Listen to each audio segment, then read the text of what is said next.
Assalamualaikum warahmatullahi wabarakatuh. Jumpa lagi di Sebelum Tengah Malam bersama aku, Azka Al-Maulidi. Di kesempatan kali ini aku akan menceritakan suatu kisah. Tentu saja ini kisah nyata yang mana dialami oleh seseorang. Di sini aku tidak bisa menyebutkan namanya karena beliau tidak mau disebutkan namanya. Namun nanti dari kisah ini apabila ada nama dari sebuah karakter, nama itu aku samarkan.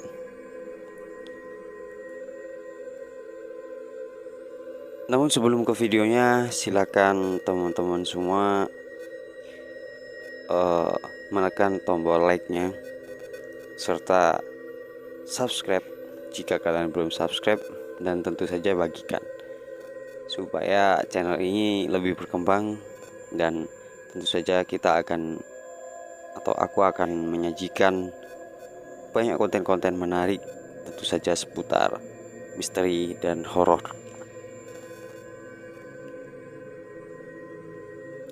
Oh ya, tidak lupa juga semoga kalian dalam keadaan sehat walafiat dan dalam lindungan Allah Subhanahu wa taala. Amin amin ya robbal alamin.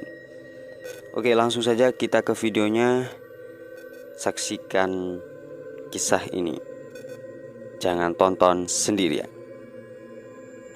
Kisah ini aku beri judul Alam Lain Gunung Lawu. Liburan semester telah tiba. Tahun lalu aku bersama teman-teman sepakat untuk mendaki salah satu gunung di Jawa Timur, yaitu Gunung Lawu, dengan ketinggian 3265 mdpl. Gunung ini memiliki beberapa jalur pendakian. Aku mendaki bersama 5 temanku, sebut saja Nia, Dimas, Angga, Septi. Ya, nama ini aku samarkan ya. Kita start mendaki jam 10 malam. Setelah semua perlengkapan dicek dan sudah siap, langsung registrasi dan berdoa sebelum melakukan pendakian. Lumayan sepi pendakian saat itu, mungkin karena malam hari. Suhu semakin malam semakin dingin, membuat nafas tersengah-sengah. Sekali aku dan teman-temanku beristirahat. Di saat aku istirahat di salah satu pohon besar, di sini aku mulai merasakan banyak mata yang mengawasi. Aku cuma diam dan berdoa semoga gak ada apa-apa. Di sini Nia mulai bertingkah aneh. Dia mulai mual-mual, padahal waktu berangkat gak sama sekali sakit. Semua dalam kondisi fit. 15 menit istirahat, kami lanjutkan perjalanan ke pos 1, disertai hujan gerimis. Suasana tambah mencekam. Perjalanan ditempuh kurang lebih 1,5 jam. Akhirnya sampai di pos 1 dan kita beristirahat di sana. Waktu sudah menunjukkan pukul 12 malam. Aku dingin banget, udah gak kuat, kata Nia. Suhu emang semakin dingin, ditambah hujan gak berhenti-henti. Akhirnya aku memutuskan untuk mencari kayu bakar. Semoga ada kayu bakar yang bisa dibakar. Aku takut Nia kena hipotermia. Aku mencari kayu bakar seorang diri karena aku berbagi tugas dengan yang lain. Ada yang mendirikan tenda, masak air, dan menemaninya agar tetap sadar. Aku berjalan cukup lama karena hujan membuat kayu di sekitar basah. Gak kutemui orang satupun. Du, arep ning di. Tiba-tiba ada kakek-kakek tua yang menepuk bahuku.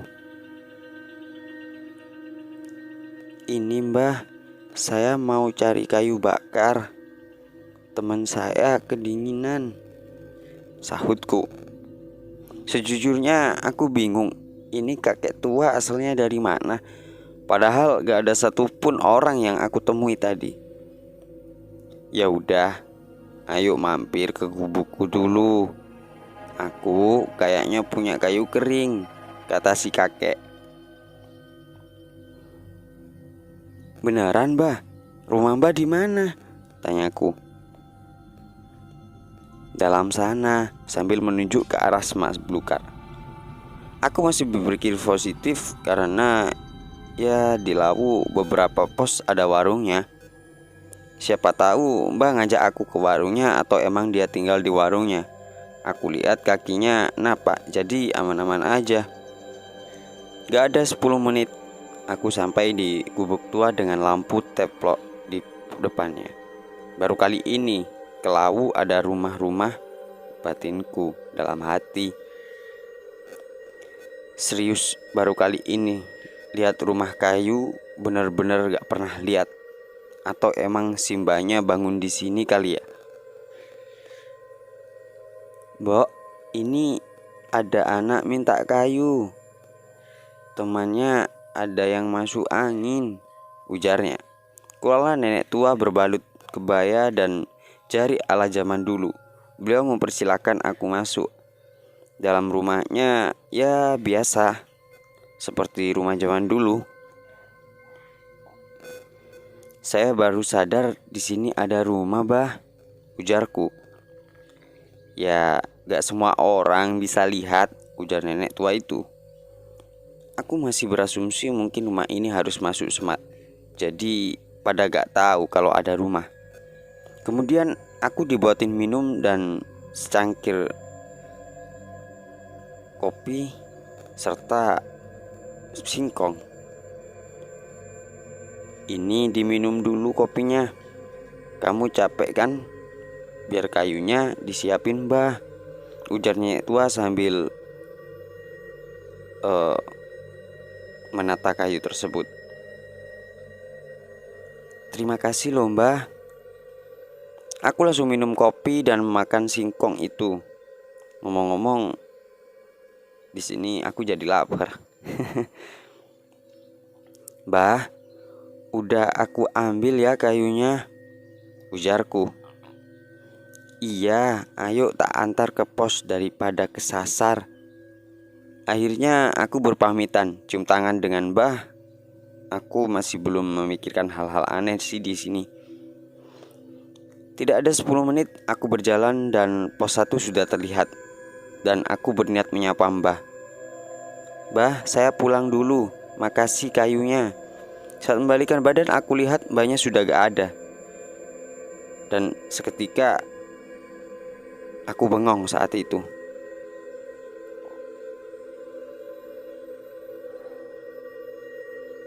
Dan aku pun memikirkan, ya karena aku harus berpikir positif. Jadi aku berpikir bahasanya Simbah udah pulang duluan kali ya. Ya udah aku samperin deh itu teman-teman.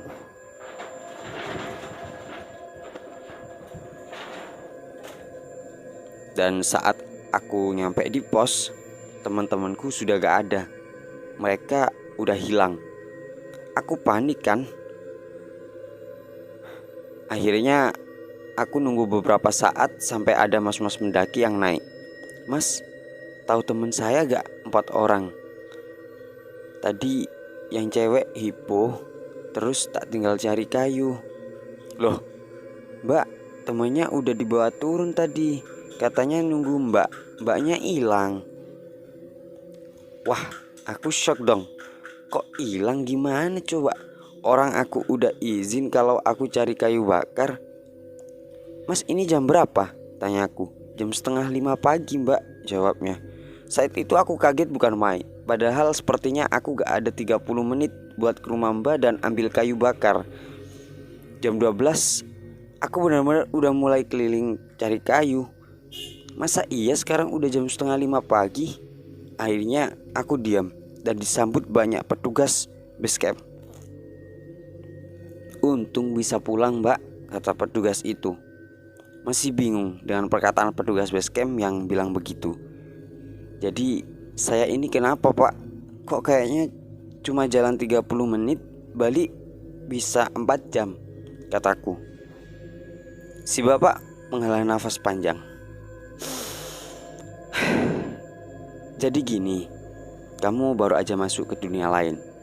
Mereka memberimu makan dan minum sebagai bentuk penghormatan dan penarikan agar kamu datang kembali suatu saat kamu bisa saja kembali ke sana dan tidak pulang lagi. Tapi ada hal lain yang menjagamu.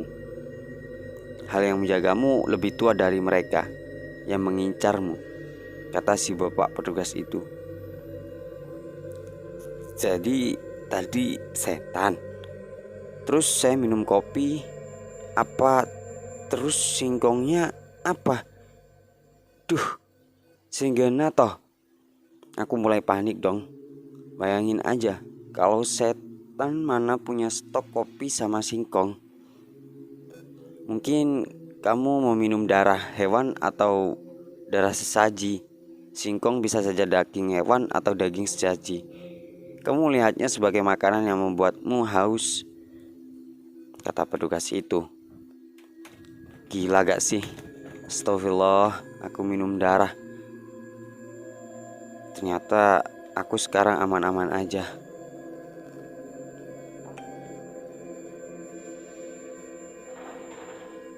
Setelah kejadian itu, aku selalu kecanduan naik ke Lawu. Hampir setahun 6 kali. Wajib banget naik ke sana. Kalau gak ke sana, pasti endingnya masuk angin dan benar-benar sakit. Oh ya, kurang lebih penampakan rumahnya. Habis ini aku tampilkan fotonya ya. Tapi di samping-samping tiang itu ada lampu teplok yang pakai minyak gituan. Dalamnya juga masih pakai bambu-bambu, alasnya masih tanah. Pokoknya kayak gitu deh. Dan depannya ditumbuhi singkong cabe gitu.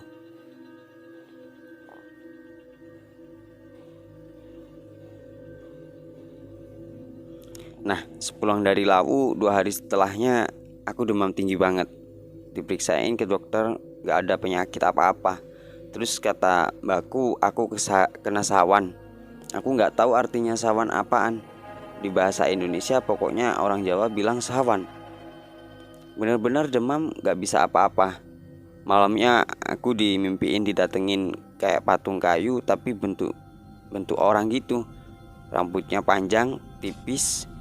Dan dia ngomong ke aku, balikin barangku ke tempatnya, katanya. Hampir ke jenglot, penampakannya hampir kayak jenglot sih. Orang yang dimimpiku itu kayak jenglot. Aku sampai mikir keras, padahal aku gak bawa apapun dari Lawu. Edelweiss gak bawa, apapun gak bawa. Cuman aku ambil foto aja di situ. Tapi gak tahu dengan teman-temanku yang lain. Aku gak tahu mereka merasakan ini juga atau cuman aku. Akhirnya aku tanyailah salah satu dari mereka. Ada gak sih yang bawa barang atau apapun di Gunung Lawu? Nah, di sini ketemu jawabannya. Aku mulai lagi jam 10 untuk menanyakan teman-temanku. Ternyata Nia punya indera keenam. Dia bisa lihat hal-hal yang tidak bisa orang biasa lihat. Sejak dari perjalanan dia ngerasa berat. Carrier kayak udah ditemplokin gitu. Tapi dia gak cerita apa-apa ke kita. Dan kebetulan dia juga lagi menstruasi. Sebenarnya aku bukan orang yang percaya ginian. Tapi aku sadar karena kejadian ini ada yang ngikutin kita, ujar Nia. Siapa? Lollipop wireng tenan. Aku guru meneng gak iso opo-opo. Wonge nemplok dek ning kerirku. Aku arep ngomong wedi kalian panik, jadi aku terima meneng. Kalau bahasa Indonesianya gini ya. Lollipop hitam banget. Aku hanya bisa diam. Makhluknya naik di karirku. Aku mau bilang ke kalian, takut kalian panik. Ini gambar dari Nia. Ngomong-ngomong, dia search di Google, katanya seperti ini penampakan. Tapi aku masih heran, kenapa aku yang kena. Hampir aja aku gak bisa balik. Padahal aku gak tahu apa-apa. Jujur nih, aku takut beneran. Aku takut untuk ceritain ini. Sampai di sini aku masih penasaran kenapa aku yang dijebak dalam dunia mereka. Kenapa gak Nia aja? Ya bukan gitu maksudku. Kan dia yang ngerti gituan gitu loh. Kenapa aku? Aku ada salah apa coba? Sampai aku harus makan dan minum. Entah apa yang aku makan dan minum. Selang seminggu kejadian itu, aku pergi ke tempat simbaku dan menceritakan semua kejadian ini. Dan sampai ku bawa si Nia ini sebagai saksi. Oh iya, mahku itu tua banget. Dia emang suka gituan dan paham gituan lah. Dia lahir 1924 loh. Jadi tahu perang-perang zaman dulu. Dan dia juga punya jimat gitu. Dulu aku pernah mainin kerisnya waktu TK. Langsung deh sakit gak sembuh-sembuh. Kamu pas ke Lawu bawa barang yang Mbah kasih ya? Kata Simbah. Hah? Yang mana Mbah? Masih bingung aku. Yang Mbah dulu kasih warna kuning. Nah, di sini aku baru inget guys. Kalau aku pernah dikasih gak tahu apaan sama mbakku, soalnya aku sering kesurupan kalau nonton reok. Ngomong-ngomong, nih aku pecinta reok sejati. Jadi kalau kemana-mana pasti nonton. Nah, setelah dikasih aku gak pernah nanya, gak pernah lagi yang namanya ngalamin kesurupan. Katanya sih jimat yang mbahku kasih itu udah dihilangin, jadi aman. Tapi aku gak tahu dalamnya apaan. Gak berani buka. Nah, ternyata si penunggu Lawu yang gak suka aku bawa itu kayak benda asing. Tamu gak diundang gitu loh. Aku gak paham. Setelah akhirnya isi dari kuning-kuning itu dihilangin, aku diruat dan aku sembuh. Tapi aku takut banget, masih ke bawah mimpi. Selang sebulan aku naik lagi ke Lawu dan benar-benar mohon izin atas kesalahanku. Aku naik lagi bersama teman-temanku yang sama. Kami semua merasa gak enak lagi pas naik ke Lawu ini. Sinia bilang bahwa banyak penghuni yang mengawasi gerak-gerik kita. Tapi akhirnya semua selesai. Teror sakit-sakit gak ada lagi. Mimpi-mimpi gak ada lagi. Aku sempat berdoa di Sendang Derajat dan Hargo Dalam. Disuruh mbahku suruh minta maaf. Akhirnya pendakian itu gak ada gangguan sama sekali. Cuma rada merinding aja. Ya, itu adalah kisahku saat itu adalah kisah dari Nia dan teman-temannya saat menapaki Gunung Lawu. Apakah kalian punya kisah juga saat mendaki di Gunung Lawu? Tuliskan cerita kalian dan kirimkan ke email di deskripsi ya. Oke, bagaimana menurut kalian? Apakah cerita ini menegangkan, horor, atau gimana?